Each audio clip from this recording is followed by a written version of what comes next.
Hello and welcome to another episode of India and Hola y bienvenidos a otro episodio de India y la Izquierda Global. Si eres nuevo en el programa, por favor, no olvides suscribirte. También puedes considerar hacerte miembro de YouTube, patrocinador o donar una pequeña cantidad usando el enlace en la descripción. Pero, al menos, mira este programa, dale a me gusta, compártelo y comenta. Sin más preámbulos, déjame dar la bienvenida a nuestro invitado de esta noche, Larry Johnson. Larry es exagente de la CIA y exfuncionario de contraterrorismo del Departamento de Estado. Larry, bienvenido de nuevo a India y la Izquierda Global. Larry, welcome back to India and Global Left. Hey, Hola, gracias por la invitación. Siempre es un placer. We haven't discussed this at all, so No hemos hablado de esto en absoluto, así que esta es la primera vez que hablamos de Charlie Kirk. Has estado escribiendo sobre ciertos aspectos, digamos, del asesinato de Charlie Kirk. Si pudieras compartir lo que has estado escribiendo, quizá tenga un par de preguntas de seguimiento. Pero empecemos por ahí. But let's start there. I was not what you'd call a follower or fan. No era lo que se podría llamar un seguidor o fanático de Charlie Kirk mientras estaba vivo. Some of his videos. De vez en cuando veía algunos de sus videos de sus encuentros con estudiantes universitarios en los campus. Tenía este truco. Se acercaba y decía, venga, demuéstrame que estoy equivocado. Pero interactuaba con los estudiantes y mantenían un intercambio. Tenían una conversación, un debate. La cuestión es que, cuando lo veía, siempre me daba cuenta de que nunca le vi ser cruel, odioso, despectivo o insultante con la gente. De hecho, era abierto y participativo. Y en el momento en que vi el video justo después de que le dispararan, supe que estaba muerto en ese instante. No recibes un disparo en la garganta así, pierdes esa cantidad de sangre y sobrevives. Pero me quedé bastante sorprendido por las cosas viles y llenas de odio que la gente decía sobre él. Sabes, no era lo que yo llamaría un ideólogo rígido. You know, he was not what I would call a rigid ideologue. A rigid ideologue is somebody who never changes, who is always Un ideólogo rígido es alguien que nunca cambia, que siempre ve todo, ya sabes, en términos estrictamente de blanco o negro. even though Charlie No hay ningún matiz de gris. is completely compromised Y sin embargo, with Zionist law, aunque algunos consideran que Charlie está completamente comprometido con el lobby sionista, pro-Zionist, que fue financiado desde el principio por varios multimillonarios judíos pro-sionistas, que ha sido acusado, en mi opinión injustamente, de ser simplemente pro-Israel de manera automática, de que nada de lo que hace Israel es malo, que todo es bueno. Ahora hay pruebas, tanto basadas en el testimonio de Candace Owens, Tucker Carlson y Dave Smith, quien ganó cierta fama o notoriedad cuando Charlie lo invitó a la conferencia de Turning Point USA en julio de este año y debatió con este ferviente sionista, Josh He Hammer. debated this ardent Zionist, Josh Hammer. And what was interesting is Y lo interesante fue que este público de Turning Point USA, la mayoría de ellos, diría que probablemente 2/3, apoyaban mucho la postura de Dave Smith, le aplaudían. Así que había pruebas de que Charlie empezaba a distanciarse del férreo control sionista, y le estaban amenazando con que más le valía seguir la línea o de lo contrario le cortarían la financiación. Así que con todo ese contexto hay que preguntarse, ¿por qué lo mataron? De nuevo, no era alguien que estuviera defendiendo, ya sabes, reunir a todos los maricones y homosexuales y meterlos en constante, ya sabes, no era ese tipo de persona. Ni siquiera dijo eso sobre las personas transgénero. He didn't even say that about transgender people. He simply had the affirmative message that he believed Simplemente tenía el mensaje afirmativo de que creía que Dios creó al hombre y a la mujer y que esos eran los dos sexos. Todo lo demás, en su opinión, era una invención y una locura. Pero no atacó físicamente ni pidió a sus seguidores que atacaran físicamente a esas personas. Lo que realmente ha llamado mi atención es la cantidad de teorías alternativas que se están difundiendo en Internet, no solo sobre quién lo mató, sino sobre cómo lo mataron. Por eso publiqué un artículo en Sonar 21 donde se puede ver el video real, y lo ralenticé fotograma a fotograma. Porque lo que se ve en el video es, al principio, antes de la bala, mientras la bala lo está alcanzando, aunque no se ve el impacto, se ve cómo se le levanta la camisa. but you can't see the strike. You see his shirt lift up And then again, it's just it's a quick move. Y luego de nuevo es solo un movimiento rápido así a velocidad normal. Pero eso te muestra que la onda expansiva de la bala al impactarle hizo que la camisa se moviera hacia arriba y luego hacia abajo. Pero ahora hay afirmaciones de que, oh no, le dispararon por detrás. Bueno, ya sabes, el movimiento de la cabeza es tal que si te golpeo en el cuello por detrás, tu cabeza va a echarse hacia atrás. Del mismo modo, si te golpeo en la garganta por delante, tu cabeza va a ir hacia adelante. Si te golpeo en la cabeza, pero no en el cuello, ya sea por delante o por detrás, eso moverá la cabeza. Así que tienes que fijarte en esos movimientos. Así que no hay manera de que le dispararan por detrás. Sin embargo, alguien está difundiendo esa versión y lo están haciendo de una manera muy convincente. La gente dice, sí, tiene sentido.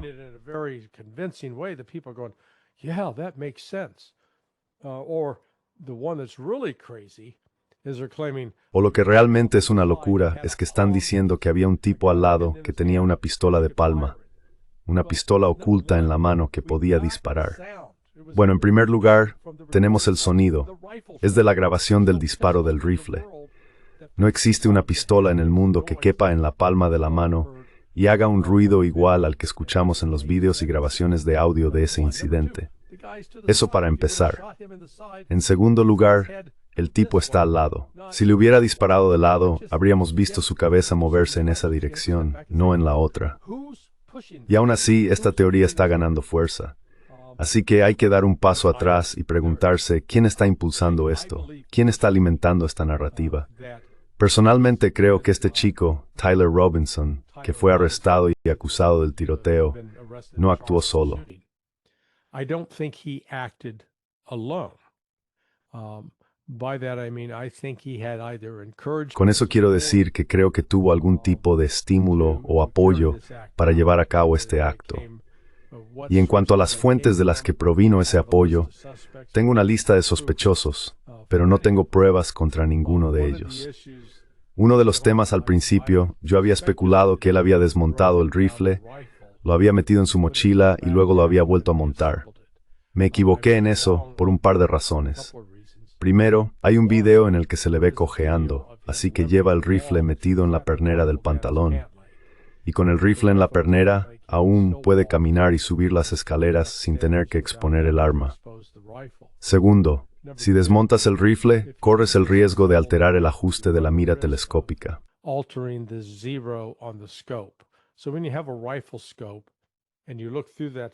Así que cuando tienes una mira telescópica y miras a través de ella, tienes que hacer ajustes para que, al alinear la cruceta, el retículo, cuando aprietas el gatillo y disparas una bala, la bala impacte donde estás apuntando. En esa mira, puedes hacer ajustes para elevar o bajar el campo de visión o moverlo de derecha a izquierda. Una vez que está calibrada, no quieres quitar la mira porque entonces tendrás que volver a calibrar el arma. Así que claramente, esta arma estaba calibrada. Y bueno, no es un paro imposible de hacer a 200 metros si tienes una buena mira. Así que ya sabes, todas las ramificaciones. So, we still don't know the full ramifications of this. I know that Candace Owens, who's an old friend of Charlie. Sé que Candace Owens, que es una vieja amiga de Charlie y que ayudó a fundar Turning Point USA, ha visto muchas irregularidades que apuntan a la posible implicación de sionistas que querrían ver a Charlie Kirk asesinado.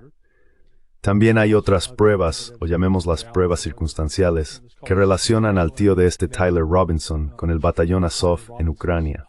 Y Ucrania había incluido a Charlie Kirk en una lista de personas a eliminar. Así que tienes tanto a los ucranianos queriendo verlo muerto, como a los sionistas tachándolo de antisemita desde el principio.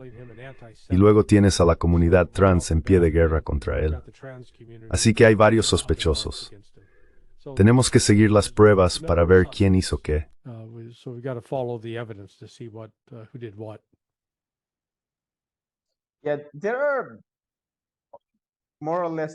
Hay más o menos tres cosas. Una es quién mató, qué llevó a su asesinato.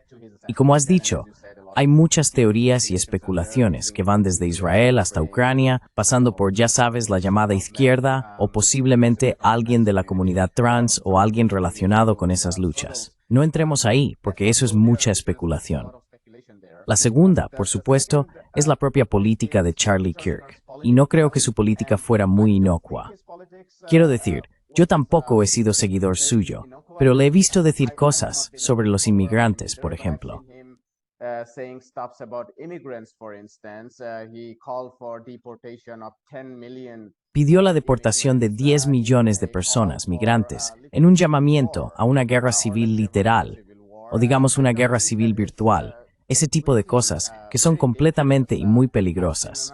He visto otra de sus charlas en Corea del Sur, donde fue y pidió apoyo y sacrificio surcoreano ante la inevitable agresión estadounidense y posiblemente una guerra contra China, mirando hacia la historia, que interpreta completamente mal en lo que respecta al sacrificio de Corea del Sur para protegerse de la agresión china. Y podríamos seguir y seguir, incluso sus conversaciones sobre la comunidad trans.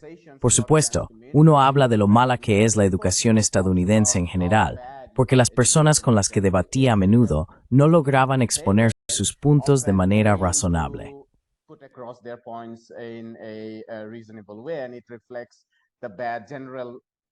Y esto refleja el estado generalmente deficiente de la educación en Estados Unidos, o digamos de la educación general en todo el mundo. Pero aún así, también creo que no deberíamos blanquear su política. Sin embargo, creo que discutir su política nos llevaría a debates segmento por segmento sobre cada uno de estos temas. Lo que quiero discutir, y comenta sobre lo que he dicho, si quieres, pero lo que quería retomar es la implicación del asesinato. Y eso es algo que realmente preocupa a mucha gente. Donald Trump ha pedido purgar a la izquierda radical de la política estadounidense. Creo que fue hoy cuando prohibió a Antifa, calificando a Antifa de grupo terrorista organizado.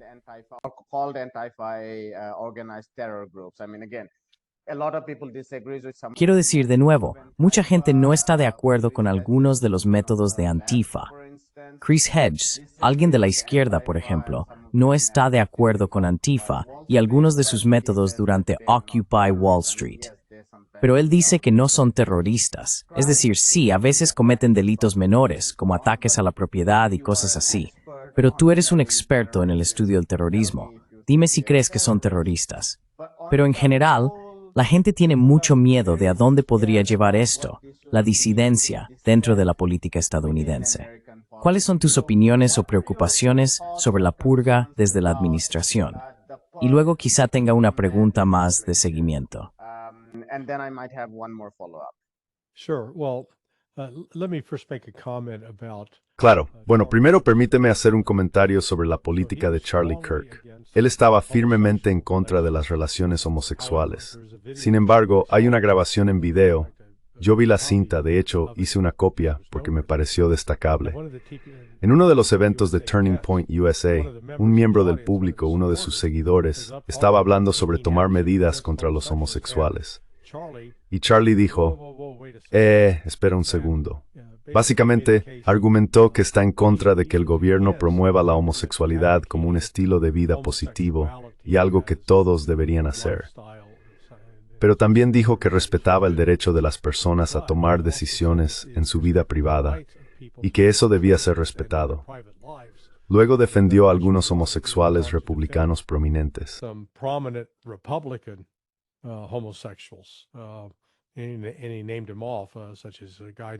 Y los nombró como, por ejemplo, un tipo llamado Guy Benson. No se puede negar que Antifa es una organización artificial. Ha sido creada de manera artificial. Está financiada por diversas personas e instituciones externas que buscan cambiar fundamentalmente a Estados Unidos.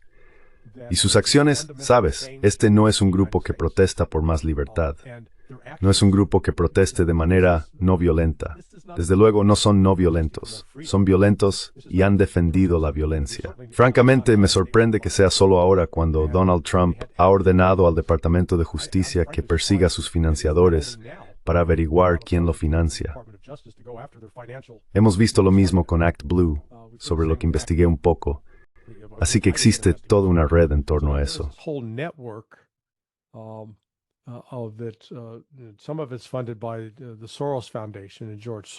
Parte de ello está financiado por la Fundación Soros y George Soros. Así que no tengo problema en que se les investigue por eso. Si miras atrás y observas las protestas de Antifa, han sido violentas, han incendiado bienes públicos, destruido propiedad pública e incluso atacado a personas.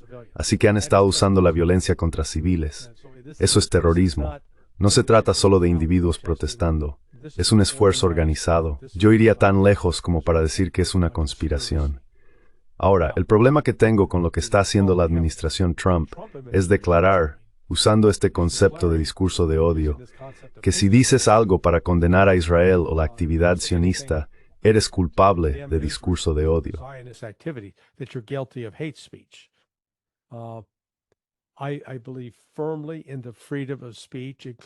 Creo firmemente en la libertad de expresión, incluida la libertad de que la gente diga cosas críticas o incluso desagradables y malintencionadas sobre Charlie Kirk. Dicho esto, eso no significa que tengan una garantía de por vida para un empleo. Ya sabes, si ocupas un puesto determinado, especialmente uno financiado con fondos públicos, eso no significa que estés protegido para decir lo que te dé la gana y salirte con la tuya. Así que me preocupa que esto, y quizá Antifa se creó precisamente con este propósito, provoque una reacción del gobierno de Estados Unidos contra ellos para generar aún más caos en el país.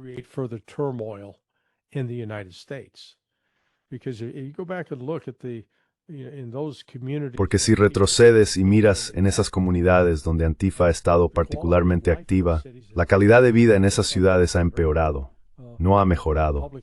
Los espacios públicos no están limpios ni bien cuidados. Hay muchos drogadictos merodeando. Así que este movimiento Antifa, que se autodenomina antifascista, en realidad está empleando las mismas técnicas fascistas que caracterizaron a Benito Mussolini y Adolf Hitler con sus movimientos. Antifa actúa de manera muy similar a como lo hacían las camisas pardas de Hitler en 1931 o 1932, cuando se utilizaban para atacar a otros grupos, especialmente a los comunistas. Así que, en mi opinión, este no es simplemente un grupo inofensivo.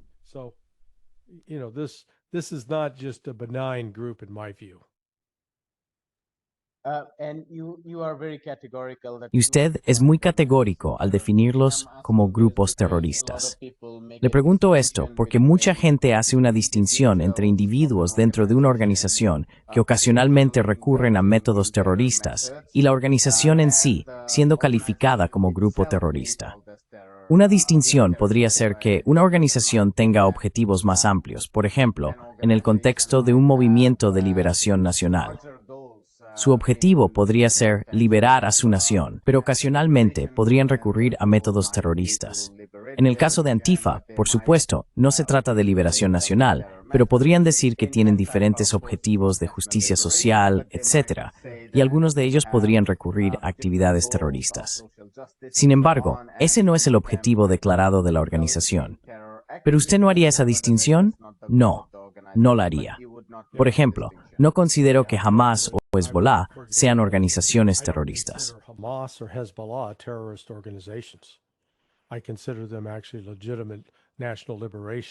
Yo los considero en realidad movimientos legítimos de liberación nacional. A Estados Unidos le gusta etiquetarlos como terroristas, pero ellos han, particularmente Hezbollah no ha sido. Normalmente, sus ataques están dirigidos a objetivos militares. Así que eso, ya sabes, eso no es terrorismo. Lo que ves con Antifa es un movimiento anárquico. ¿Qué representa? Está en contra del fascismo. Bien, pero ¿a favor de qué están? ¿Cuál es su visión? ¿Qué tipo de sociedad intentan construir? Y ahí es donde entras en esta agenda globalista que sustenta gran parte de lo que dicen, que de hecho yo diría es muy coherente con el fascismo. Son precisamente aquello contra lo que dicen oponerse. Están en contra de este vínculo entre empresas y gobierno. Y sin embargo, están siendo financiados y pagados por individuos muy ricos que han explotado a la gente y han hecho su dinero a partir de ese sistema para crear una organización que afirma estar combatiendo el fascismo. Así que, en mi opinión, está lleno de ironía.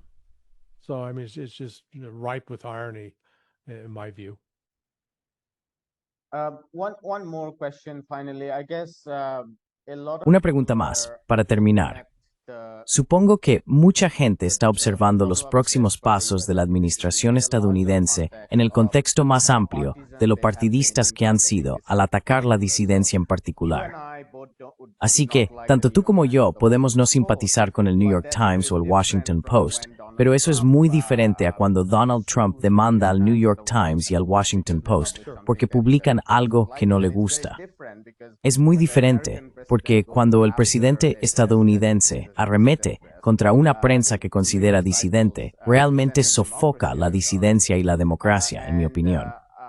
Y esto ha generado mucha preocupación entre los comentaristas políticos, periodistas en Estados Unidos. Political commentators, journalists, etc. Are you worried about this kind of parties? Le preocupa este tipo de persecución partidista y selectiva, incluso con personas de alto patrimonio. Quiero decir, ha mencionado a Soros, pero él no tiene una comprensión global de lo que hace una corporación, ni de cómo funcionan las estructuras de poder en la política estadounidense, etc. Simplemente elige a alguien que no le gusta, y si esa persona empieza a adularle, la consideraría su amigo. Le preocupa la dirección general en la que la administración estadounidense está utilizando este asesinato, este incidente tan trágico y horrible, para reprimir la disidencia. Very tragic and horrific incident to clamp down on this side. Not at all. I think the media En absoluto. Creo que los medios han ser volados por los aires. Me refiero al Washington Post, New York Times, CBS y NBC. No son más que portavoces de la propaganda gubernamental o de una narrativa. Te pondré un ejemplo concreto. I give you just a case in point. Yeah, I mean, look, ¿Qué quieres decir con hacer explotar? I mean literally destroying them. Quiero decir destruirlos literalmente, arruinarlos, sacarlos del aire. Pero ¿y si vienen a por nosotros? Ya están yendo a por ti. No me digas eso. Quiero decir, ¿has estado prestando atención?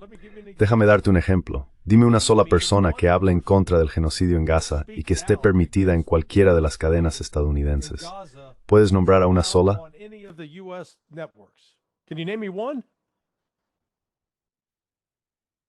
¿A qué te refieres? Te refieres a la prensa convencional. Eso es lo que estás diciendo. Vale, nómbrame a una sola persona que esté protestando contra el genocidio de Israel en Gaza. ¿La has visto en Fox News? ¿La has visto en CNN? ¿La has visto en MSNBC? ¿La has visto en ABC, CBS, NBC? ¿La has visto citada en el Washington Post, el New York Times, el Los Angeles Times, el Chicago Tribune? No. De hecho, la mayoría de las veces, si eres uno de los portavoces o alguien considerado una voz líder al denunciar el genocidio en Gaza, te etiquetan de antisemita. Y esa etiqueta te la pone la prensa. Lo mismo ocurre con la guerra en Ucrania.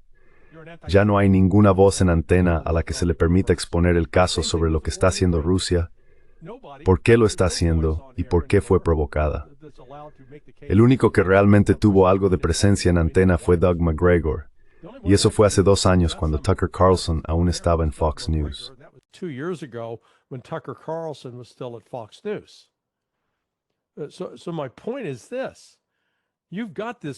Así que mi punto es este. Tienes unos medios de comunicación tan corruptos, tan sesgados, que ahora quieren hacerse las víctimas. No me importa lo que Donald Trump les haga. Me importaría lo que Donald Trump hiciera para intentar suprimir los comentarios abiertos como los que tú y yo estamos teniendo en Internet. Eso creo es importante. Eso sigue siendo valioso. Me convertí en tertuliano de televisión sobre temas de terrorismo en agosto de 1994. Empezó con la captura de Carlos el Chacal. Después de eso estuve en CNN, estuve en MSNBC, fui analista de Fox News durante 1 año. Estuve en todos los principales programas de televisión. Estuve en Nightline de ABC con Ted Koppel probablemente entre 12 y 14 veces en un periodo de 5 años. Estuve en 60 Minutes de CBS. Estuve en Today Show de NBC. Fui el analista de terrorismo de NBC. Así que he estado en todos los medios. Solían citarme.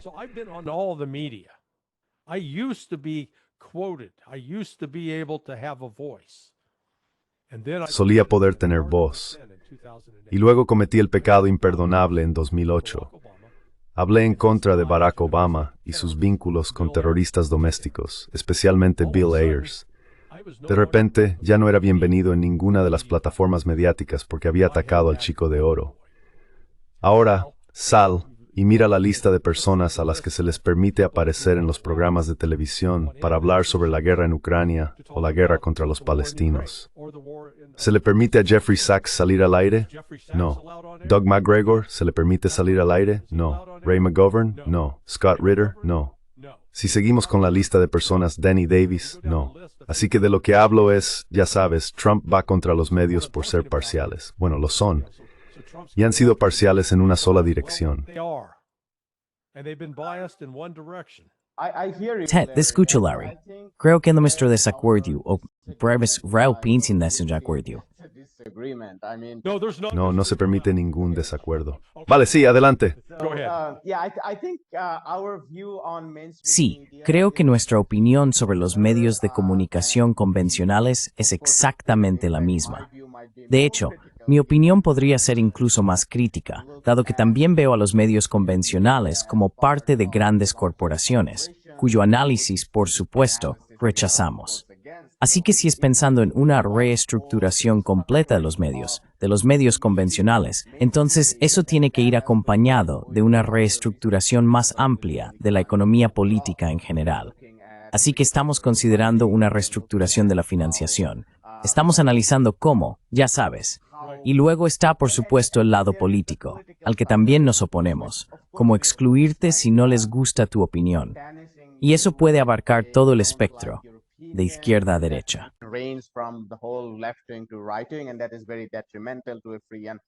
Y eso es muy perjudicial para una sociedad libre, abierta y dialogante. Pero entonces estamos de acuerdo en eso.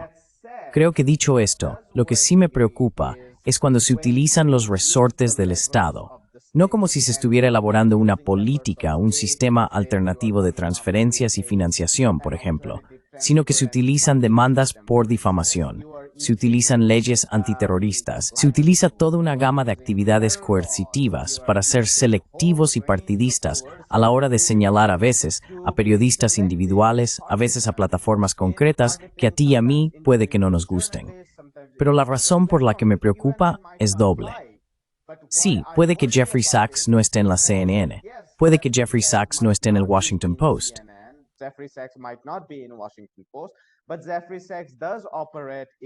Pero Jeffrey Sachs sí opera en el espacio estadounidense.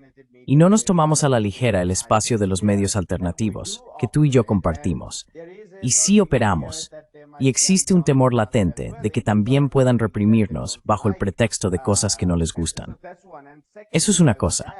En segundo lugar, añadiría, antes de dejarte responder, que no creo que ese tipo de ataques cambiara el espacio del que estamos hablando tú y yo.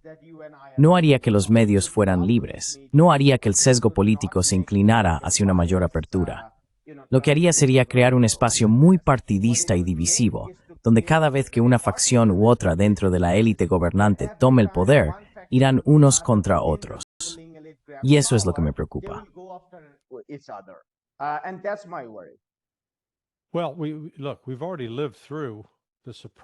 Bueno, mira, ya hemos vivido la supresión de opiniones que se llevó a cabo de hecho, comenzó durante la primera administración de Trump, pero realmente se intensificó bajo Biden. Así que cualquiera que cuestionara, por ejemplo, el COVID y planteara dudas, era atacado y despojado de sus plataformas de inmediato. A mí me prohibieron mi propio canal en YouTube por supuestamente discurso de odio. ¿Qué discurso de odio? Nunca dijeron, esto es lo que dijiste. Porque normalmente, en el tipo de sociedad que tú imaginas, si te acuso de discurso de odio, entonces tengo que decir, vale, Jyotishman, esto es lo que dijiste en tal fecha. Here's what you said on this date. And then you'd have the chance to say, look, I didn't mean it or I misspoke. Y entonces tendrías la oportunidad de decir, mira, no era mi intención, o me equivoqué al hablar, o lo siento, o pido disculpas. Tendrías alguna oportunidad, o podrías decir, sí, lo dije de verdad, lo dije en serio, y no me importa lo que pienses. Bien, ese es el punto. Tienes razón al señalar que no busco que el gobierno intervenga más en las conversaciones y el discurso público. Quiero que realmente garanticen que la gente pueda hablar sin miedo a castigos o represalias por parte del gobierno. Pero esa es precisamente la cuestión, porque ahora la gente tiene miedo de eso. Bueno, pero vamos a ver, el último caso que ha indignado a algunos es el de Jimmy Kimmel. Sabes, Kimmel salió al aire y dijo que el tirador era un simpatizante de MAGA. Eso es mentira. Es algo absolutamente falso. Ahora bien, el gobierno no debería procesarle porque tiene libertad de expresión. Pero el gobierno sí puede decirle a ABC, si vais a permitir que este tipo de información falsa se emita, vais a pagar un precio. That's where you differ between the public and the private. Yeah, I completely agree that there should be mechanisms. Sí, estoy completamente de acuerdo en que deberían existir mecanismos para filtrar lo que es una mentira descarada, lo que es difamación, etc., y lo que es información real. Y personalmente creo que estas conversaciones deberían impulsarnos o llevarnos en una dirección en la que desarrollemos mecanismos más imparciales e independientes que puedan asumir estas tareas, en lugar de que personas muy partidistas dentro del Ejecutivo aborden selectivamente estos temas de manera muy desordenada. Porque no creo, Larry, personalmente, que alguien como Donald Trump vaya a apoyarte cuando te acusen de discurso de odio. Oh, el cielo también. Sí, así que está bien. De acuerdo. Yeah. So that's okay. All right, let's then. Well, let me just make the point. What you're really talking Entonces, and what has brought bueno, about permíteme decir de lo que realmente estás hablando aquí y lo que ha provocado esto, llamémoslo supresión de la libertad de expresión y la introducción de presión política, ha sido la propiedad corporativa, la concentración de la propiedad corporativa de los medios de comunicación. Yo soy libre, ¿sabes? No dependo de que alguien me pague para que luego venga y me diga, o cambias lo que estás diciendo, o vas a perder tu trabajo. No me pagan por hacer esto, así que en ese sentido soy libre. Hay algunos podcasters por ahí que claramente, y esto es una de las cosas que estaba ocurriendo con Charlie Kirk. And this is one of the things like that was happening with Charlie Kirk. Charlie Kirk received an enormous amount of money. Charlie Kirk recibió una enorme cantidad de dinero de la comunidad sionista. Y como parte de recibir ese dinero, se esperaba que siguiera la línea y mantuviera un mensaje completamente pro-sionista.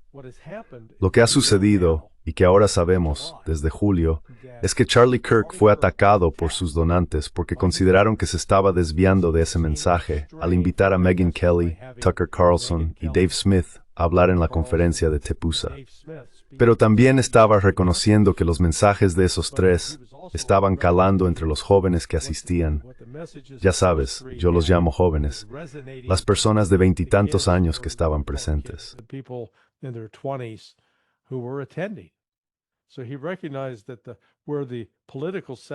Así que reconoció cuál era el sentimiento político dentro de su organización y empezó a intentar abordarlo. Ahora sabemos por Candace Owens, que ha hablado con personas que estuvieron en esa reunión con Bill Ackman y el fundador de Babylon Bee, que amenazaron a Charlie con arruinarlo financieramente y con retirar el apoyo económico a Turning Point USA si no se alineaba con una postura pro-sionista de besar el trasero de Bibi Netanyahu.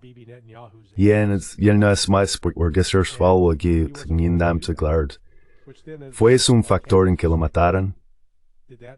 Ya sabes, no una prosecución eso.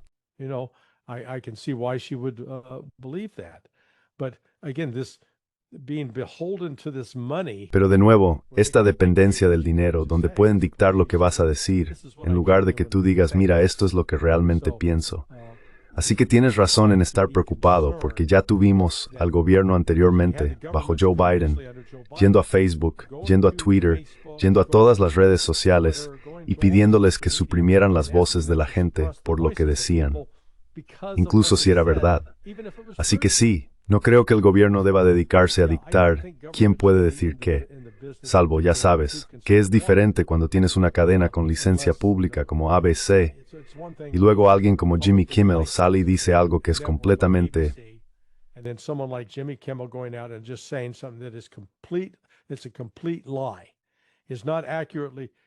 Es una completa mentira, no es exacto. Tienes la acusación ahí fuera. Tienes lo que la persona decía en sus propios mensajes de texto, ¿verdad? No hay nada sobre ser partidario de Trump en absoluto. Sin embargo, si hubiera sido partidario de Trump, sí, dilo si es cierto. Pero salir en los medios, usar esa plataforma pública como él hizo solo para mentir descaradamente, porque esto no iba de comedia. Esto iba más bien, ya sabes, de difamar a los partidarios de Trump. Smearing Trump supporters. Now, part of what Jimmy Kimmel did. Ahora, parte de lo que hizo Jimmy Kimmel me pareció bien en cuanto a burlarse de Donald Trump, como cuando mostró el video en el que le preguntaron a Trump sobre su reacción emocional ante la muerte de Charlie Kirk. Y él respondió, "Oh, estamos bien.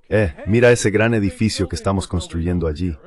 Es como si no hubiera ninguna profundidad de sentimiento humano, ni nada que salga de ahí. Y todo eso, sí, haz bromas sobre eso. Eso está totalmente permitido. Puedes criticar eso, pero no mientas sobre cosas que han pasado donde tergiversas completamente la llamada. Ya sabes, culpas a un grupo cuando claramente no es ese grupo. You blame one group when it's clearly not that group. I think what I get from this conversation is Creo que de esta conversación saco principalmente tres cosas relacionadas con la libertad de expresión. Una es algo de lo que no hemos hablado mucho, pero que está presente en lo que has dicho, una especie de intolerancia general hacia cosas que quizá no encajan exactamente con tu forma de ver el mundo. Por ejemplo, puede que no te guste cómo alguien utiliza un pronombre en particular y te vuelves intolerante, no lo soportas y creas una especie de cultura de la cancelación muy agresiva. Ese es uno de los problemas que tenemos. Luego, el segundo y el tercero, creo que tú los has explicado con mucha más profundidad. Uno implica a las empresas y el tercero, diría yo, implica al gobierno, que es lo que intento introducir para complicar esta conversación.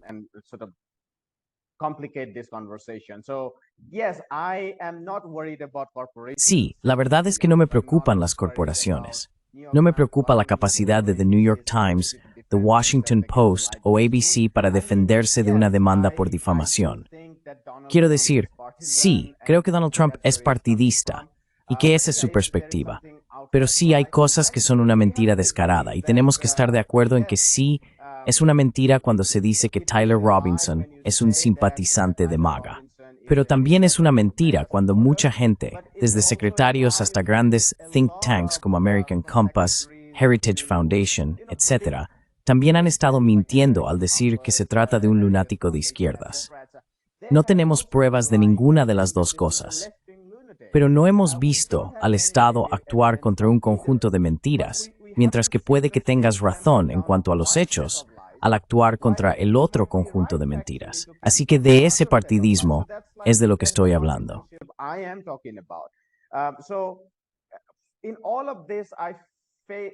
En todo esto, siento que en una época en la que vivimos bajo el dominio de Internet, donde las corporaciones controlan estas plataformas, si no luchamos por mecanismos más justos, entonces me preocupan más estas pequeñas plataformas.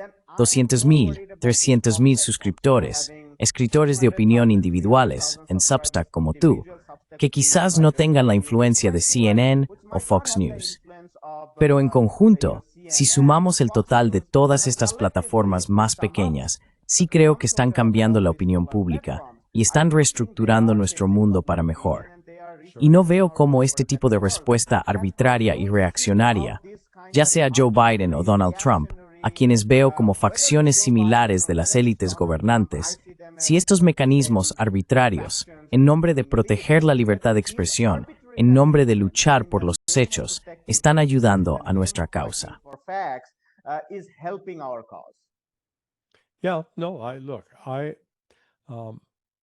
Sí, mira, las mentiras que cuenta el gobierno, y ya sabes, especialmente lo hemos visto en la administración de Donald Trump, esto de mentir sobre la destrucción de barcos de droga que supuestamente salían de Venezuela rumbo a Estados Unidos, simplemente no es cierto. Era físicamente imposible que los dos barcos que hemos visto en video siendo destruidos pudieran llegar a Estados Unidos, en primer lugar. Y sin embargo, esa es la historia que se cuenta. Y los medios la repiten y luego, por suerte, al menos en Internet tenemos algunas plataformas donde se puede difundir la verdad y decir que no es cierto.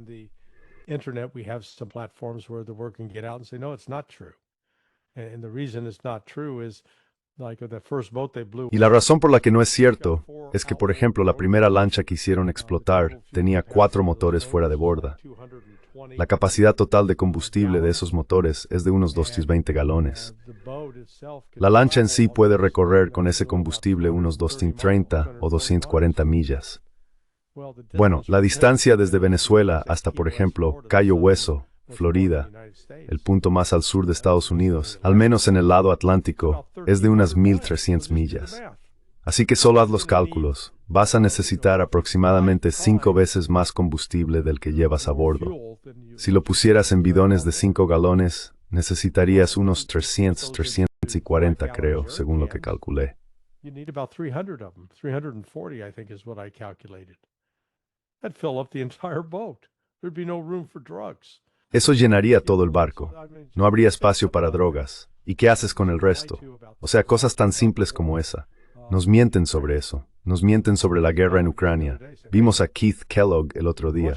Dijo, oye, Rusia está perdiendo, Ucrania está ganando. Y eso es todo lo que le dije a Donald Trump. Así que al menos eso explica por qué Trump está tan desinformado. O nos mienten sobre el ataque de Hamas el 7 de octubre. El ataque más devastador en historias del Holocausto. ¿Me estás tomando el pelo? Pero lo dicen. Así que sí, enfrentarse a estas mentiras y confiar en el gobierno. Yes, pushing back against these lies and trusting government. I'm not big on the trust the government or listen to what they say. No soy muy partidario de confiar en el gobierno o escuchar lo que dicen. Por eso creo que siempre deben ser cuestionados. Pero lo que he visto es que ha habido un ataque constante y más frecuente contra los llamados conservadores de derechas que contra los llamados liberales de izquierdas a lo largo de los años, especialmente en los últimos 10 años. Y mira, a mí me han acusado de ser ambos.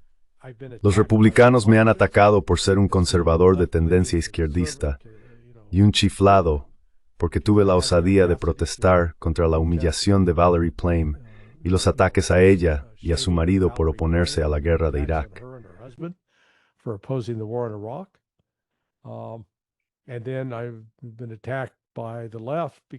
Y luego he sido atacado por la izquierda por mis críticas a Barack Obama. Así que ya sabes, me he vuelto resistente.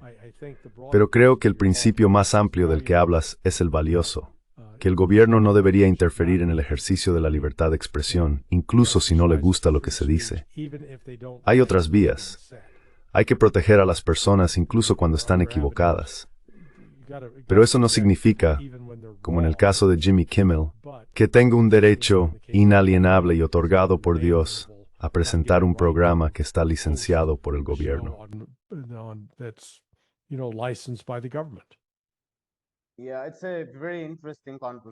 Sí, es una conversación muy interesante entre tú y yo. Quiero decir, la ironía es que puede que en principio no esté tan en contra de la intervención del gobierno. De hecho, en toda una serie de actividades económicas, mis opiniones podrían coincidir con las tuyas. Y sí creo que no hay un principio involucrado en el que, mientras podamos argumentar que esto funciona en actividades económicas, el gobierno pueda intervenir.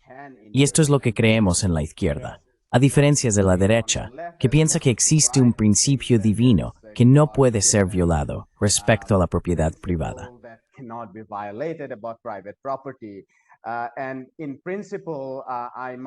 En principio, puede que no me oponga a la intervención del gobierno, pero de lo que realmente hablo es de alejarnos de acciones arbitrarias, especialmente en lo que respecta a la libertad de expresión, pero también en toda una serie de instituciones gubernamentales. Tanto tú como yo detestaríamos muchas de estas instituciones, dado que forman parte de un gobierno que ambos coincidimos en que no funciona para la mayoría de la gente. Pero el remedio no debe ser tan anárquico que no resulte constructivo en absoluto. Esa es la misma preocupación que tengo respecto al Ejecutivo atacando a la Reserva Federal. Por un lado, acabamos de tener toda una discusión sobre cómo funciona la Reserva Federal.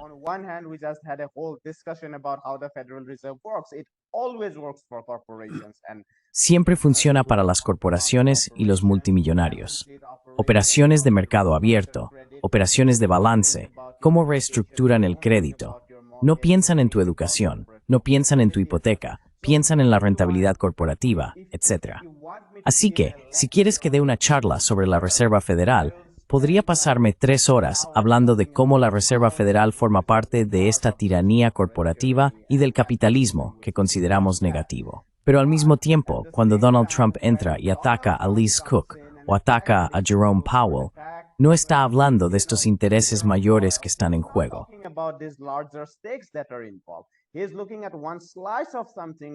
Él está mirando solo una parte de algo que parece favorecer personalmente. Quiero decir, el recorte de tasas, aunque haya una situación inflacionaria, no es así como funciona la Reserva Federal. Pero más allá de eso, se puede tener un desacuerdo sobre ese tema. Pero no debería ser tan arbitrario como en lo que lo han convertido Donald Trump, Joe Biden u Obama. Así que, si el institucionalismo estadounidense tiene que revivir, no creo que la arbitrariedad de Obama o Joe Biden deba ser respondida con la arbitrariedad de Donald Trump, porque ellos están creando y se lo preparan perfectamente el uno al otro. Cada 4 años, un partido entra y justifica lo que hace en nombre del otro.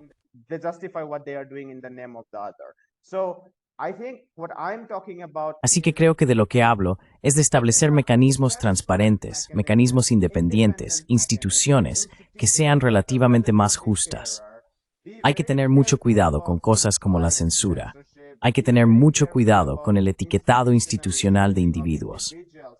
Pero, en la medida en que lo necesitemos, dado que vivimos en una era de datos de alta velocidad y alto volumen, probablemente sí necesitamos algún tipo de limitaciones, pero que sean impuestas por instituciones que sean vistas por grandes sectores de la población, como justas, razonablemente hablando.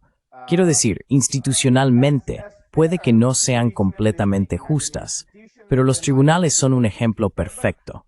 Es decir, mucha gente puede pensar que los tribunales no funcionan para ellos, que funcionan para los ricos, pero aún así, en general, no ven a los tribunales como partidistas, en un sentido u otro, aunque el Tribunal Supremo de Estados Unidos difiera en función de quién es nombrado. Pero de eso es de lo que hablo. Incluso cuando necesitamos intervenciones, tenemos que hacerlas independientes y más justas.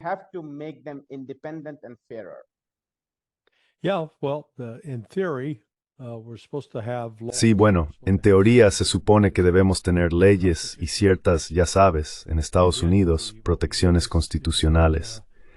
Y sin embargo, lo que vemos es que esas protecciones constitucionales son frecuentemente ignoradas.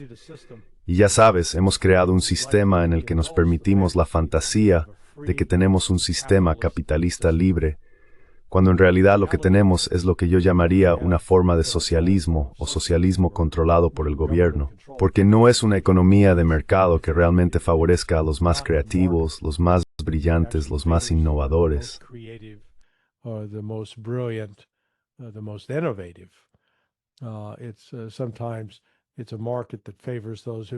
A veces es un mercado que favorece a quienes tienen las mejores conexiones, a quienes han ganado la lotería genética.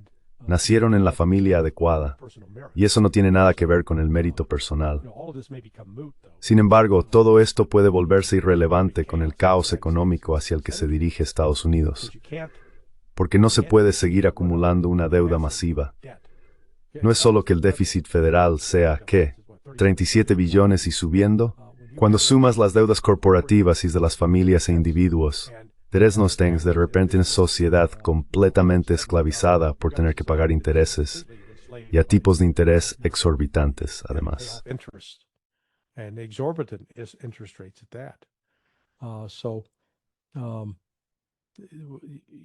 Así que ya sabes, mucho de lo que se presenta como noticias e información, y estos temas que ocupan a la gente, creo que son como teatro político diseñado para distraer o mantener a la gente enfocada, como un mago que centra la atención en el objeto brillante en mi mano izquierda mientras hago algo aquí que no estás viendo. Y ya sabes, uno de esos objetos brillantes siempre es la guerra. Por ejemplo, ahora mismo Donald Trump está intentando provocar una guerra con Venezuela. Hasta ahora el líder de Venezuela, Maduro, no ha caído en la trampa, pero no hay garantía de que eso vaya a seguir así.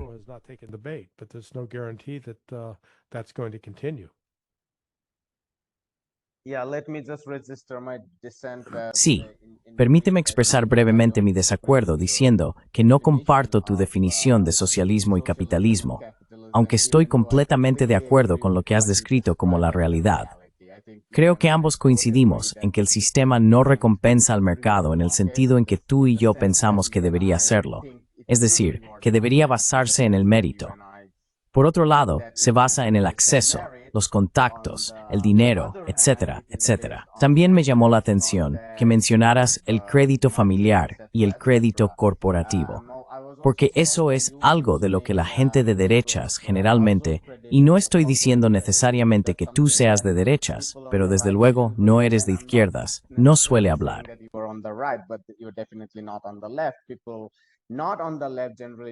La gente que no es de izquierdas generalmente no habla del crédito doméstico ni del crédito corporativo, porque aparentemente eso pertenece al sector privado. Y si observas detenidamente la relación entre ambos, hay una relación muy estrecha.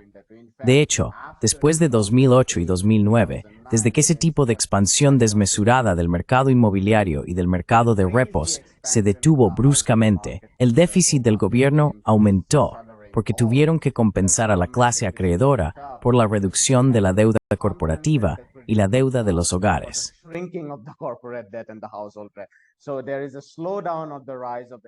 Así que hay una desaceleración en el aumento de la deuda de los hogares. De hecho, la deuda de los hogares ha bajado enormemente desde 2009, pasando de un máximo del 120% del PIB a aproximadamente un 68 o 69% del PIB en la actualidad. La deuda del sector empresarial, por supuesto, ha aumentado, pero se ha mantenido en torno al 50% del PIB. Juntas, suman alrededor del 120%, que es aproximadamente similar a la deuda pública total.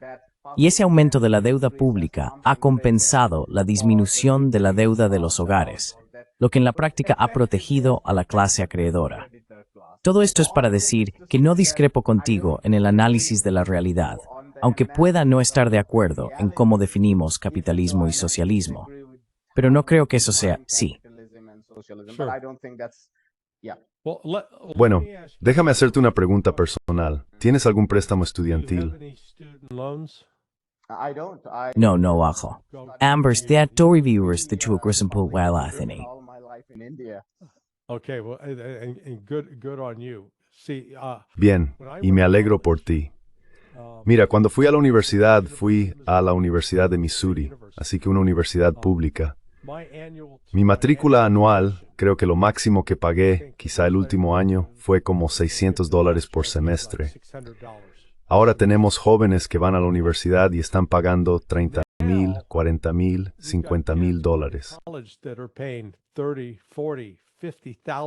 $70,000 en la Ivy League. Sí, y acumulan esta enorme deuda, así que acaban siendo esclavizados de alguna manera. Y ya sabes, por eso el sistema, los cursos que tomé como estudiante de grado y luego como estudiante de posgrado, tengo un campo de doctorado en economía internacional, pero en realidad era una especie de lavado de cerebro, presentándote un modelo que llaman economía capitalista, pero sin reconocer el grado de implicación del gobierno en esa economía y en ese sistema. Así que ya sabes, la definición clásica de capitalismo puro es un mercado libre, y todos, solo aquellos que son los mejores y los más brillantes y hacen las mejores cosas, son los que más se benefician porque son más eficientes. Todo eso no era más que una fantasía, un cuento de hadas. No te prepara para lo que es el mundo real, donde estás rodeado de estas estructuras corporativas y mucha deuda, mucha deuda. Y la deuda es una especie de forma de esclavitud. Así que por eso te felicito por haber conseguido tu educación y haber logrado lo que has hecho sin arruinarte.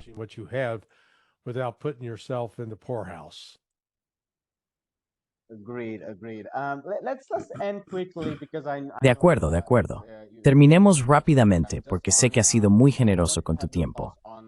Solo quería conocer tu opinión sobre el bombardeo de los edificios donde estaban los negociadores de Hamas, que llevó al asesinato de 5 miembros de Hamas, no líderes, sino miembros, que probablemente formaban parte de esa negociación, y de un funcionario catarí.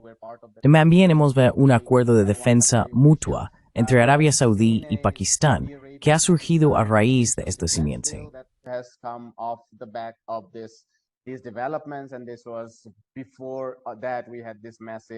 Y esto fue antes de que tuviéramos esta gran cumbre árabe, OIC-CCG, que condenó, obviamente, lo que Israel está haciendo en Palestina, pero también la flagrante violación de la soberanía catarí, en la medida en que tienen soberanía.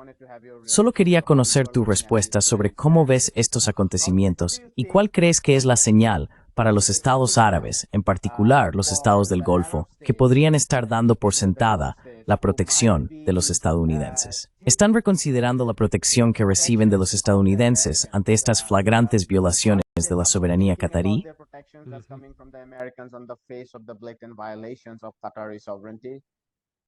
Well, I think the United States now has to be viewed. Bueno, creo que ahora hay que ver a Estados Unidos como miembros de una familia mafiosa que se dedican a extorsionar a la gente o a vender protección. Así que entran en la panadería local y dicen, oye, tienes que apuntarte aquí al seguro. Y el panadero responde, ya tengo seguro. No, no tienes nuestro seguro, porque si no compras nuestro seguro, tu panadería se va a quemar. ¿De acuerdo? Ese es Estados Unidos, donde los cataríes, de manera estúpida y tonta, confiaron en que Estados Unidos velaría por sus mejores intereses. No, Estados Unidos no tiene en absoluto los mejores intereses de Qatar en mente, porque Estados Unidos está totalmente supeditado a Israel.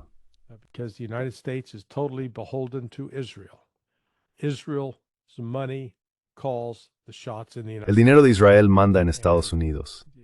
Y creo que es una combinación de creencias religiosas y sobornos económicos lo que explica el apoyo inquebrantable de Estados Unidos a Israel hasta ahora. En ese sentido, Estados Unidos ha colaborado con Israel para organizar asesinatos.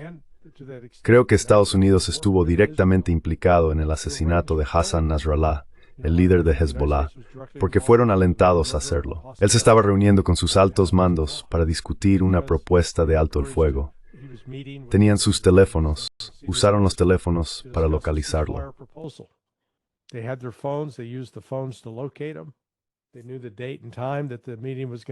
Sabían la fecha y la hora en que iba a tener lugar la reunión. Y lo mismo ocurrió aquí con Hamas. Lo que cambió es que, no sé si fue Turquía, he oído que fue Turquía, pero también podría haber sido Irán, Rusia o China, quien alertó a la delegación de Hamas de que estaban siendo preparados para ser asesinados, y salieron de la sala de conferencias. Dejaron sus teléfonos porque, al parecer, los teléfonos estaban siendo utilizados para identificar su ubicación, y así los misiles o bombas de los drones pudieran alcanzarlos. Así que esto fue una completa duplicidad por parte de Estados Unidos, y Estados Unidos estuvo directamente involucrado.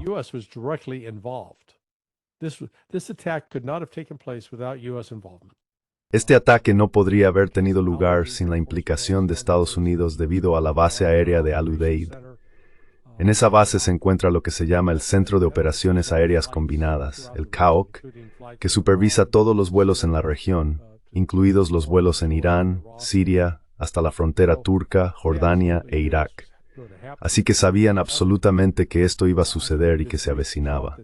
Creo que se le informó a Trump que esto tendría éxito, que matarían a la delegación de Hamas, y que eso abriría el camino para que las negociaciones continuaran y para que se aceptaran las propuestas de Israel. Bueno, el ataque fracasó, pero lo que sí lograron fue al menos galvanizar a la comunidad árabe islámica para reunirse en Doha a principios de esta semana. 54 países, desde Yemen hasta Azerbaiyán, Indonesia, Malasia, Turquía, Arabia Saudí e Irán.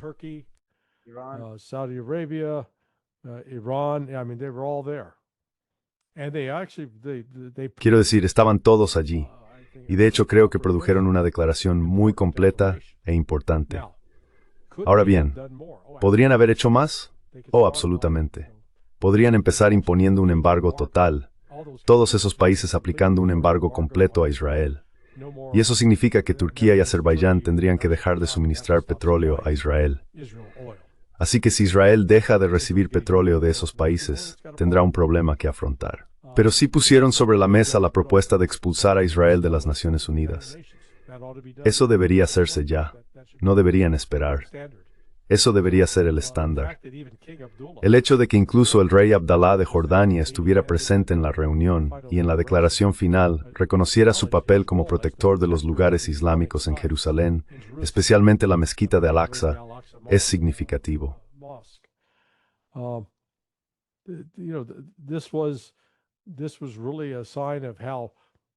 Esto fue realmente una muestra de cuánto daño hizo el apoyo de Estados Unidos a ese ataque contra Qatar, tanto a la influencia estadounidense en la región, como a la base para que estos países pudieran unirse. Porque vimos a Putin reuniéndose con el presidente iraní, reuniéndose con Mohammed bin Salman de Arabia Saudí. Putin y al-Sisi de Egipto también se reunieron y anunciaron que iban a restablecer relaciones diplomáticas, con una presencia diplomática egipcia en Teherán y viceversa para Irán en el Cairo. Al parecer, rompieron relaciones hace 34 años. Así que lo que estamos viendo es que el apoyo ciego de Estados Unidos a Israel y permitir esta conducta completamente ilegal está generando ahora una unidad en el mundo árabe e islámico que no existía hace un año.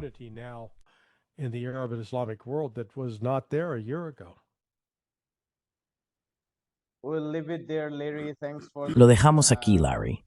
Gracias por esta conversación.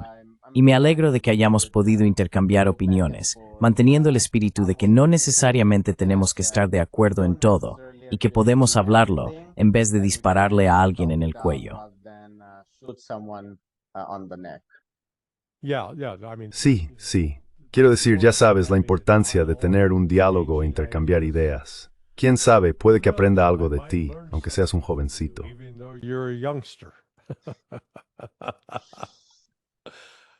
De acuerdo.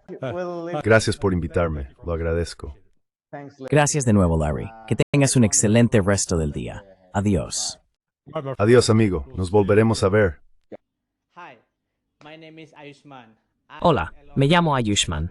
Junto con Jyotishman, hemos puesto en marcha esta plataforma. Durante los 2 últimos años, hemos intentado crear contenido para las fuerzas de izquierda y progresistas.